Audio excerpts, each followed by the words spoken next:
A new option has been added to the IPW ribbon, which, like Verify, allows you to save the IPW at any stage during toolpath animation as a faceted body when the animation is stopped, paused, or pick on path with IPW is used. We'll begin by observing how the IPW is saved when pausing the animation.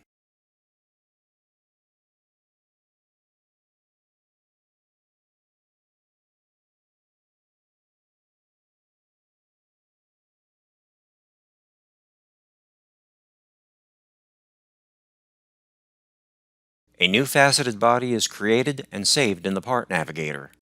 The body represents the state of the IPW when the animation was paused. Next, we'll observe how the IPW is saved when using Pick on Path.